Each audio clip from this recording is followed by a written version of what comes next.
Hey guys, welcome to Bombinate. My name is Brooke. So guys, I am a recovering people pleaser. I hate to let people down to the point that it is straight crippling. And I've developed some really dysfunctional and unintentionally disrespectful ways of dealing with this problem. If I'm beginning to feel overwhelmed, then I just block relationships out. Like I genuinely will decide, I can't deal with this right now, so I'll never talk to that person again. Like it's not even conflict that causes this divide. It's as simple and basic as like missing a lunch date. Like I'll overwhelmingly love that person, but if I feel like what I have to offer is not going to please them, then I'll just like shut the door entirely. Like, I kid you not, just done. When I was in college and dating, and I'd hang out with a guy, and if it wasn't going to work out, then I just never answered the phone again. I never paid a guy the respect of telling them that I'm uninterested.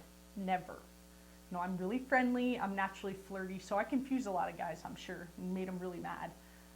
They're thinking she said we should hang out again. Like, why in the hell would she say that if she wasn't into me? I don't know. But up on campus, I can't even tell you how many times I'd turn my face awkwardly if I saw a guy that I dated, like as if I wasn't seeing them and I wasn't cavalier about it. It's like a hand to the face. It's mortifying, right? It just makes me sick to my stomach to think about it. But my dysfunctional way at looking at relationships has really caused me to have just like zero confidence in friendships. I've never invested into them because it just took skills like really far beyond my comfort zone. I've never really sifted through who I don't care to invest my time with and like who actually like would be worth investing my time in, because it's all just like this dark hole of anxiety. You probably think like, seriously, how does this woman function on a daily basis? I don't know. My daughter asks me regularly though, like, is that your friend, mommy? In regards to the barista at Starbucks or like the checker, the grocery store. That's about the level of friendship that I thrive at. But 52 weeks is my year of improvement. I'm investing this year into digging deep and giving just a really cold, hard look at every angle of my life. And I can't live my most fulfilled, authentic life if I'm not completely honest with my shortcomings. So I've been dreading this week's project. Dreading it. The other day, I reached out to two estranged friends. One from college and one that I met when I was into bodybuilding. And these women played a massive role in my life. Massive. They loved me, shortcomings, anxiety, and all. But I left them behind when I was just like met with a new stressful phase of my life. But when, I was evaluating all the relationships that I just like shut the door on, I came to these two women that it just always hurt my heart and I miss them. They didn't deserve how I treated them. And I never meant to hurt them, but I did. At one point I was getting married and I was immature and I didn't know how to maintain my best friend and a new husband. And the other was the explosion of 2015 with our adoption, business expansion, finishing graduate school, whatever, just a lot. I just walked away, like no explanation or anything. It's like a psycho. But I messaged my college friend on Facebook the other day, and before I was even done typing, she was responding. She was entirely forgiving. She moved right on with where we're both at with our lives today. And, just like tears came to my eyes, seeing how compassionate she is. Like I was an a-hole to her and she forgave all of that.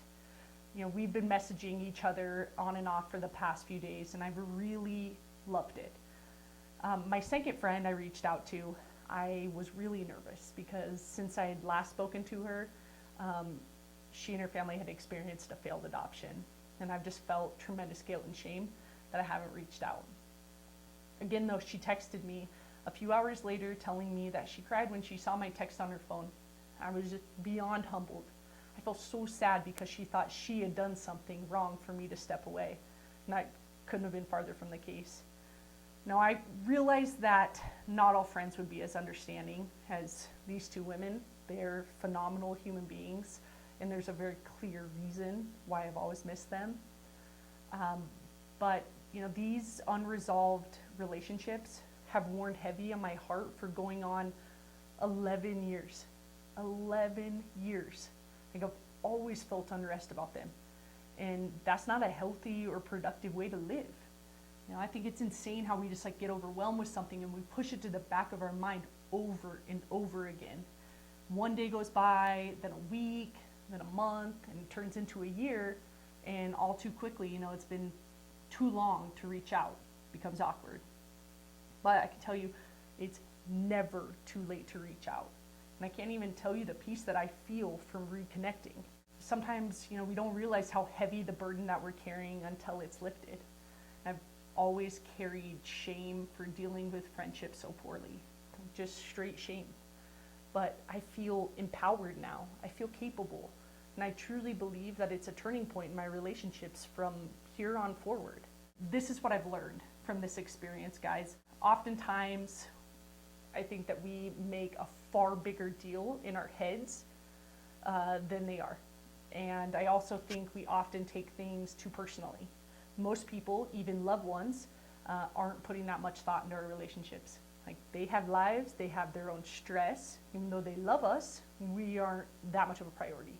The last thing is, I think that we all too often create these really elaborate narratives in our heads about relationships. And, you know, this isn't fair to our loved ones, it's not fair to ourselves, and it's straight crazy. We have no idea what's going on in their heads. I think if we did, we'd feel just overwhelming compassion more than anything.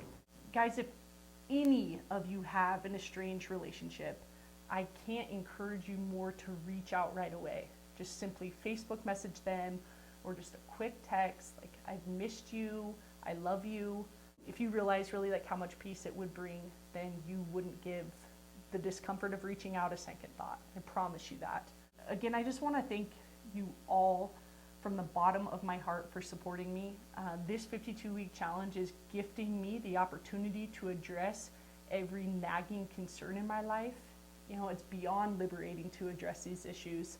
I dread a good portion of these challenges that are coming up here, but I have a really clear vision of how this 52-week project will refine me. So I really hope and pray that this will inspire you guys to take on some of these same challenges.